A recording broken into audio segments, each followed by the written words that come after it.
Viewers and subscribers, welcome back to Beating the Press podcast. I am your host, Rafa. Now, today we are back and we are back with everything Gold Cup.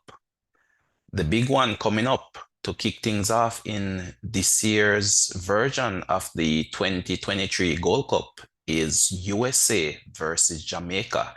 That's the big one coming up on Saturday, and expectations are high for, I would say, more so the Jamaican team than the US team. The US coming into this one with what I would classify as their B team, while Jamaica coming in this one with arguably what could be considered their best team since that 1998 World Cup campaign when they went to France. A lot of big name players, making up this Jamaica squad for this year's edition of the Gold Cup. Of course, the Gold Cup is being hosted in the USA, and this match will be taking place in Chicago. It's the first one. The defending champions are the USA, and they will be playing host to Jamaica in Chicago for this one. Now, the US squad, I would say, comprised mainly of a B team. So this one really is a US B team versus a Jamaica A team, and I would say both teams' expectations would be to, going into this one, we'll be looking to blood fresh talent, develop some sort of team chemistry. And especially for the Jamaican team, their goal should be to really solidify a core squad for their participation in the World Cup qualifying campaign. Of course, the US for the next World Cup will be the host, so they are automatic qualifiers. So they will be looking to expose new, fresh talent and see who can really integrate into that A team, because none of the big players are included in the squad. No McKennie, no Pulisic, no Weah, no Reina. All the big names have been left out, and it's really, I would say, a USB team which will be participating in this year's Gold Cup. It's a very young team, a lot of new faces, fresh faces. Some all have been on the fringes of what you would classify as the core of the US team and now getting an opportunity to showcase their talent. But it's really a USB team that will be participating. And of course, they did the same thing in 2021 when they won that Gold Cup version as well. So while the team may be young, while the team may be inexperienced from the US point of view, they are still going out guns blazing and of course trying to take this one. Now, of course, this is the first one of the Gold Cup and the first one in Group A. So this is a vitally important game for both teams. You would not necessarily want to get off to a losing start, especially in a tournament of this nature. So from the Jamaican perspective now, on paper, it's a very good-looking team with lots of MLS and Premier League talent making up the squad. There has been no local base player included in this Jamaica squad. So, as I mentioned earlier, this is looking like a very strong team for Jamaica on paper. The issue with Jamaica, as it has always been, is administration. The JFF again failing to really get the players settled, get them in camps, get them working and training together as a team, as a unit, and trying to develop that chemistry. We see where Jamaica played two friendlies recently and came off on the losing end. 2-1 losses, both to Qatar and Jordan. And when we look at the stats, Jamaica has not won in their last 10 games. And this new coach, Helgrimson, in his opening 7 games, is yet to get a victory. So while on paper, this Jamaica team looks very explosive, if you want to say, with the likes of Antonio, Gray, Bailey, D. Cordova-Reid, Shamar Nicholson.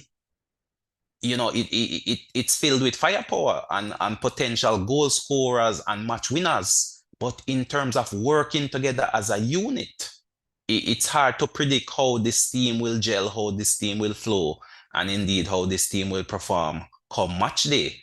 Uh, of course, going into this game, the coach would want to, at all costs, avoid a defeat. And, we'll be looking to either come away with a win or a draw, which will put them in good stead, in order to advance from this group. But, you know, the fact that the team hasn't been training together, the fact that the team hasn't been playing together is definite cause for concern. And as a result, make this game very unpredictable. Of course, the record against the US is horrendous as well. We have a poor record, I believe, in facing the US in Gold Cup competitions. I believe Jamaica has faced the US around 8 times in Gold Cup competition. And out of those 8 occasions, I believe they only have one victory to their name currently. So in terms of the historical context, the US has the upper hand, definitely, while Jamaica should go in this one. Even with such a strong squad, they should enter this one as underdogs. The US will be on home turf, of course, with a team which is young, however, have been in camp, have been training together, have been putting together their tactics and their approach to this tournament. So they should be in good stead. I believe they are a better cohesive unit at this point in time than the Jamaicans. So while the Jamaicans have the talent on paper, that cohesion, that cohesiveness, that chemistry, that working together, playing together, gelling together is definitely missing from the Jamaica team at this point in time. So the coach, of course, Helgrimson, will be hoping that this team can move from strength to strength as they progress in this tournament. Of course, 3 games are guaranteed, 3 group fixtures. And from the 3, they will be hoping to move on to the next round. And then, of course, by that time, the team should be firing on all cylinders. He should narrow down his best 11 or his best balance 11 in order to take the next step forward in this Gold Cup competition. So it's really boiling down to be a very interesting match. It's a very tough game to call. Tactically, in the last 2 practice matches the Jamaican team have played, Helgrimson have played a 4-4-2 formation. And of course, we saw the result in those two where Jamaica really looked rather abysmal defensively, conceding lots of chances and, of course, conceding 2 goals in both matches and eventually running away losers in both of those. So the coach continued to persist with this 4-4-2. I am not sure if the personnel coming into this team now with the likes of Pinnock, who may still be in England. I believe his wife had some complication in giving birth to their child, and he would have stayed back in England to offer or lend support, to his family in that capacity. So his inclusion in this first game may be questionable. Bailey coming off injury, questionable. Antonio coming off knocks, questionable. So you really don't know what team will be available and what starting 11 will be put forward come match day. It's all up in the air. Your guess is as good as mine, viewers and subscribers. So while on paper, Jamaica looks like a very solid team, made up of both MLS players and players based in England, either in the Premier League or in, the lower division, the championship. But it's a foreign-based team, as you would say, no local players. The closest player to being local is the youngster, the 17-year Whisper. He signed a pre-contract with Chelsea, so he currently isn't active right now. He has to wait until October when he turns 18 in order to shore up a professional contract in that capacity. So he is the closest thing in the squad to what you would classify as a local based player, coming from Phoenix Academy, which is based out of Jamaica. But currently he is not playing or attached to any local club. At the moment, he seemed to be taking on some private or personal training until he eventually makes a transition over to Chelsea. But the majority of the squad comes from the MLS, the likes of Blake, the keeper, Lawrence, among others who ply their trade in the MLS, Corey Burke, So the team has quality, the team has experience. It's just a matter now of finding the team chemistry and, putting those performances together. So your guess is as good as mine, viewers and subscribers. I am not sure what this Jamaica team will bring to the fore. It's hard to say. We have not seen them playing any football together. We don't know the best 11. Even the coach himself don't know the current best 11. So I am not sure which 11 he will put out there on the field. Again, the US team also is somewhat unpredictable in terms of who starts or who comes off the bench. I feel the coach for the US will just be rotating his players, put an 11 out there and see what happens, and then make the necessary adjustments as the team progress in the tournament. And then, once you get into the knockout stages, then you should have a more solid assessment of those players which are key to the team, progressing and going forward. But both teams at this moment is very unpredictable in terms of what they will put out as the team to start, so to speak. So this one to me is going to be a tight affair. So while Jamaica looks as if they have the pedigree, on paper, they have not been playing or have not played any game together as a team, as a unit. And while the US looks like they lack the pedigree on paper, at least they have been in camp, they are knowledgeable of each other, they have been gelling, have been training, have been playing together. So it's up in the air. What will you choose? Will you choose a team which operates as a team in the form of the US? Or will you choose the team which on paper looks good, but haven't really been playing much matches together? This one is going to be tight. In terms of my prediction, I can see nothing other than a draw. If the Jamaican team turns up, if the top players play, the Grays, the Antonios, the Baileys, the D. Cordova-Reid, the Andre Blakes, the Ethan Pinnocks, if those players turn up and play, I believe Jamaica can get a draw from this one.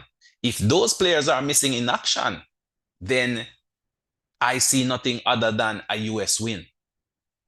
But I'm going to call this one down the middle. I feel some of those players, which have just been named for Jamaica, will show up, will play, and I believe the team should be able to squeeze out a draw. And I believe the coach will be happy with this draw going forward and hoping to build from strength to strength in this tournament. But again, looking at the competition across the board, this is a prime opportunity for Jamaica to lift that Gold Cup trophy. On paper, they probably have the best attacking squad in this competition. The US is using a B team. Mexico is going through a transition. And Canada, some of their top players haven't been included in their squad. Like the likes of Alphonso Davis have been left out of the Canadian squad. So again, Canada being joint hosts with the US will not necessarily have to qualify for the edition of the World Cup as a co-host. Similarly with Mexico. So these teams are now transitioning. They are now blooding young talent. They are looking to expose as many players as possible so that they have a very wide pool of players to choose from come World Cup time. While the Jamaicans have the pedigree on paper and will be looking to solidify the squad to get the players all pulling in the same direction.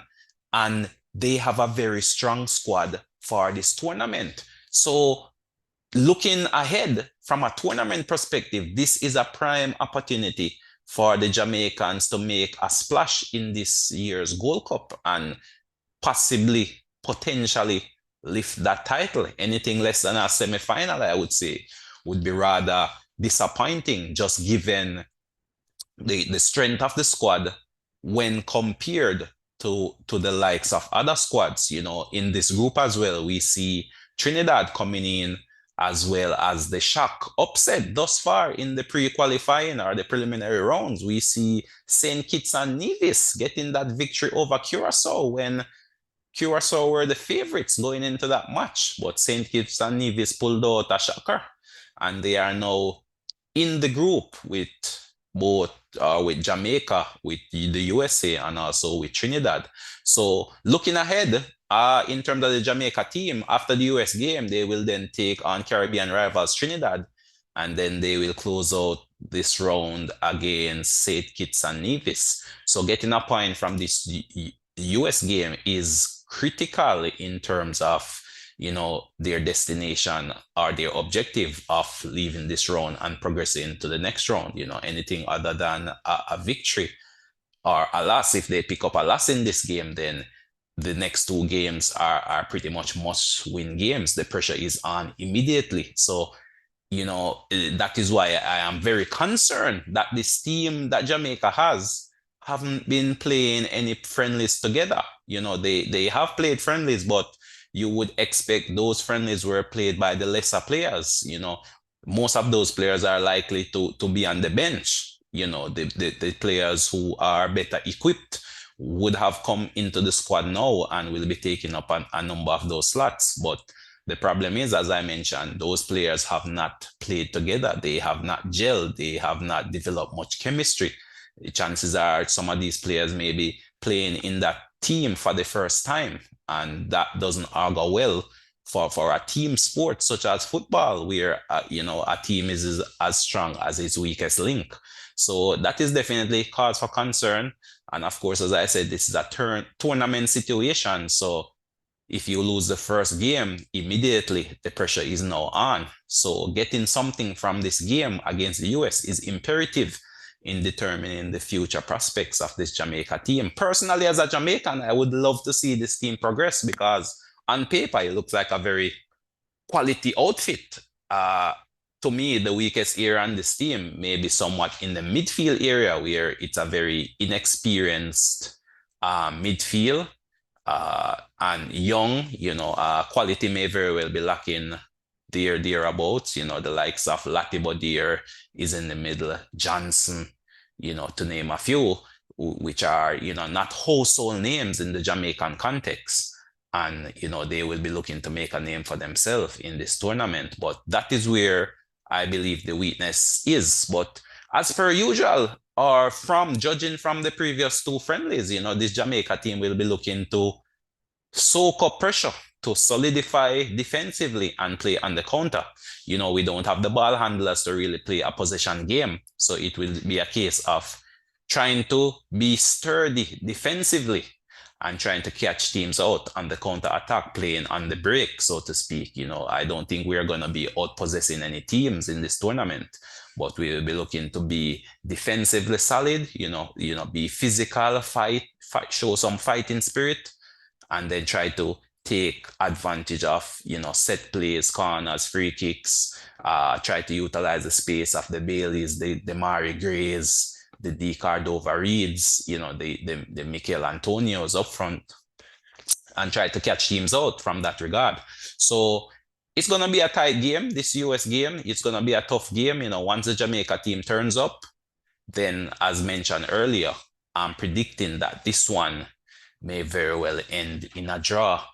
But viewers and subscribers, this game is on for Saturday. So definitely set your alarms and tune into this one. Of course, let me know what your predictions for this one is, by sharing in the comment section. And again, thank you for tuning in to Beating the Press podcast. Please continue to share the platform, continue to like, and of course, if you haven't subscribed as yet, please feel free to do so. But until next time, this is Rafa, signing off.